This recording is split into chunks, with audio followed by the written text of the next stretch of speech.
অনেকদিন তোমাদের সাথে গল্প করা হয় না, জানি না তোমরা রাগ করছো কি না। রাগ করলে প্লিজ বলো। তো যাই হোক, আজকে তোমাদের সবার জন্য ভালো অনেক বেশি সুখবর আছে।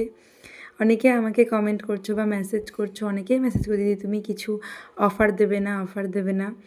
তো আমি ভাবছি অফার দেবো, অবশ্যই দেবো। আমি প্রত্যেক বছর অফার দিই, এমনকি একবার না, দুবার তিনবার অফার দিই। এই বছর পড়ার পর থেকে তেমন কোনো অফার দেওয়া হয় না, কারণ কেকের প্রাইসটা আমি এতটাই রিজনেবল প্রাইসে রাখি, তো তখন আর অফার দেওয়া হয় না।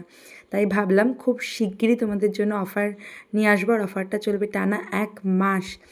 তো তোমরা যারা যারা কমেন্ট করবে, আমি সেই কমেন্টের ভিত্তি দেখে আমি অফারটা আনবো, যে ঠিক কতজন অফারটা নিতে চায়, তা সেই অনুযায়ী আমি অফারটা আনবো। তো তাড়াতাড়ি কমেন্ট করে ফেলো তোমরা যারা জানতে চাও যে আমি কি অফার দেবো তোমাদের। তো চলো আজকে কেক ডেকোরেশনে ফেরা যাক। আজকের কেকটা ছিল চকলেট ফ্লেভারের, বুঝতেই পারছো। আর ডিজাইনটা বলে দিয়েছিলো একদম সিম্পলের মধ্যে করতে, আর একদম খুব আর্জেন্ট অর্ডার ছিল। আমি আধ ঘন্টা 1 ঘন্টার মধ্যে রেডি করে দিয়েছিলাম, আর তারপরে ওই জন্য খুব একটা বেশি ডিজাইন দিতে পারিনি, আর তাদেরও সেরকম কোনো ডিম্যান্ড ছিল না। বলেছিল সুন্দর একটা করে দিলেই হবে, আর ডিজাইন তাদের করে দিয়েছে, এটা ফাইনাল ডিজাইন, তাদেরও পছন্দ হয়ে গেছিলো। আর তোমাদের কেমন লাগলো জানিও। টাটা।